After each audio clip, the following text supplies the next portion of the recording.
Hello everyone, welcome in Prabhakar MBBS. Today's topic is metaplasia. अगर अपन बात करें पैथोलॉजी का, यह हमारा फिफ्थ पार्ट है। अगर अपन बात करें मेटाप्लाजिया का, तो मेटाप्लाजिया का मतलब ही होता है एक फॉर्म से अनदर फॉर्म में कन्वर्ट होना।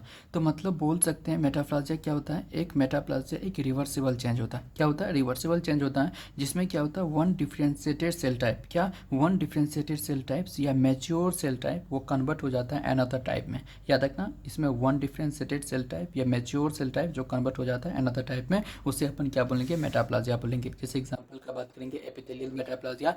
नाम से पता चल रहा है एक एपिथेलियल जो होता है एक फॉर्म से दूसरे फॉर्म में कन्वर्ट हो जाएगा, उसे अपन बोलेंगे एपिथेलियल मेटाप्लाजिया। मतलब epithelial gets converted to the another type of epithelium, that is called epithelial metaplasia. इसका मैकेनिज्म का बात करेंगे तो इसमें जो स्टेम सेल होता है, इस स्टेम सेल का रीप्रोग्रामिंग होता है। क्या होता है? स्टेम सेल का रीप्रोग्रामिंग देखने को मिलेगा तुम्हें मेटाप्लाजिया में। इसका मैकेनिज्म क्या है? स्टेम सेल का रीप्रोग्रामिंग करना। एक इसका एग्जांपल का बात करेंगे, जो मोस्ट कॉमन जो मेटाप्लाजिया है, जो स्मोकर होते हैं, जो स्मोकिंग करते हैं, उस स्मोकर पर्सन्स में देखने को मिलेगा। नॉर्मली हम क्या बोलते हैं, जो रेस्पिरेटरी ट्रैक्ट है उसमें प्रेजेंट होता है pseudo stratified chelated corner epithelium. याद रखना, जो रेस्पिरेटरी ट्रैक्ट है उसमें प्रेजेंट होता है pseudo stratified chelated corner epithelium. जैसे ही वो क्या करेगा, रेस्पिरेटरी ट्रैक्ट का जो जैसे ही स्मोकर में क्या होता है कि यह मेटाप्लाजिया के हेल्प से, याद रखना, मेटाप्लाजिया के कारण जो रेस्पिरेटरी ट्रैक्ट है, स्यूडो स्मोकर के अंदर जो रेस्पिरेटरी ट्रैक्ट है जो प्रेजेंट होता है pseudo stratified chelated corner epithelium, normally present होता है सब में। यह स्मोकर के अंदर क्या कन्वर्ट हो जाएगा? स्ट्रेटिफाइड स्क्वामस एपिथेलियम में, स्ट्रेटिफाइड स्क्वामस एपिथेलियम में कन्वर्ट हो रहा है। याद रखना, कन्वर्ट किस में हो रहा है? स्ट्रेटिफाइड स्क्वामस एपिथेलियम में। तो इसीलिए अपन इसे क्या बोलेंगे? स्क्वामस मेटाप्लाजिया बोलेंगे। याद रखना, जिसमें कन्वर्ट होगा उसके नाम के बेसिस पे अपन मेटाप्लाजिया बोलेंगे। याद रखना, नॉर्मली जो रेस्पिरेटरी ट्रैक्ट में प्रेजेंट होता है pseudo stratified chelated corner epithelium, respiratory tract में नॉर्मली प्रेजेंट होता है। स्मोकर में क्या होता है, यह pseudo stratified chelated corner epithelium convert हो जाता है स्ट्रेटिफाइड स्क्वामस एपिथेलियम में। किसमें कन्वर्ट हो रहा है? स्ट्रेटिफाइड स्क्वामस एपिथेलियम में। इसीलिए इस मेटाप्लाजिया को क्या बोलेंगे? स्क्वामस मेटाप्लाजिया बोलेंगे, स्क्वामस मेटाप्लाजिया बोलेंगे। अगर मान लो स्मोकिंग बंद कर दिया तो फिर वापस क्या हो जाएगा? स्यूडो स्ट्रेटिफाइड सिलेटेड कॉर्नर एपिथेलियम्स में कन्वर्ट हो जाएगा।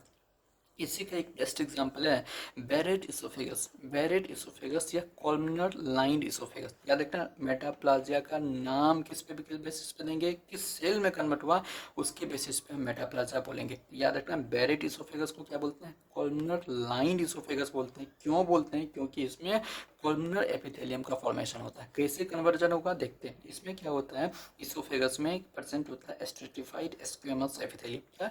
Stratified squamous epithelium. ये stratified squamous epithelium GERD, gastroesophageal reflux disease के हेल्प जैसे ही होगा, जीईआरडी जैसे ही होगा, तो ये स्ट्रेटिफाइड स्क्वेमस एपिथेलियम कन्वर्ट हो जाता है कॉलमनर एपिथेलियम में। इसमें कॉलमनर एपिथेलियम में, इसीलिए ये कन्वर्ट हो रहा है किसमें? कॉलमनर एपिथेलियम में। इसीलिए अपन इसे क्या बोलेंगे? कॉलमनर लाइन इसोफेगस बोलेंगे।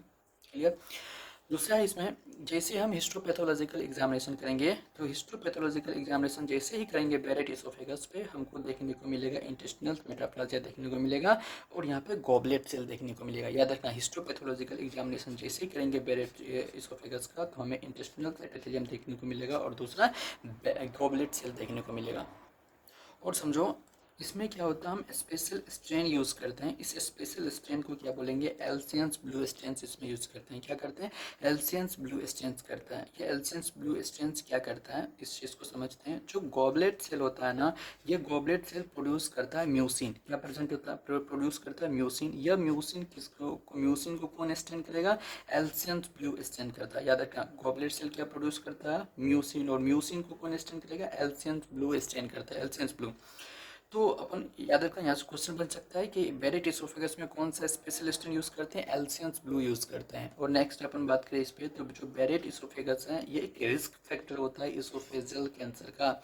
अगर इसोफेजियल कैंसर का अगर पूछे रिस्क फैक्टर क्या होता है, that is called Barrett oesophagus. ठीक, अब बात करेंगे, हम पढ़ क्या रहे हैं? मेटाप्लाजिया। और मेटाप्लाजिया कौन कॉज करेगा? अगर विटामिन ए का डेफिशिएंसी है तो मेटाप्लाजिया होने का चांस होता है। इसीलिए बोल सकते हैं विटामिन ए का डेफिशिएंसी है तो वो क्या करेगा? मेटाप्लाजिया कॉज कर सकता है। ठीक, अगर एक एग्जांपल है जो कनेक्टिव टिश्यू मेटाप्लाजिया का, उसे बोलते हैं मायोसाइटिस ओसिफिकेंस बोलते हैं। मायोसाइटिस ओसिफिकेंस नाम से पता चल रहा है ये जो हार्ड बोन लाइक स्ट्रक्चर हो जाता है, मसल्स का जो होता है, मसल्स के अंदर हार्ड बोन लाइक स्ट्रक्चर हो जाता है, इसीलिए अपन इसे क्या बोलते हैं, मायोसाइटिस ओसिफिकेंस बोलते हैं। ये तो हमारा मेटाप्लाजिया है। नेक्स्ट देखेंगे अपना 6 पार्ट में। Thank you so much.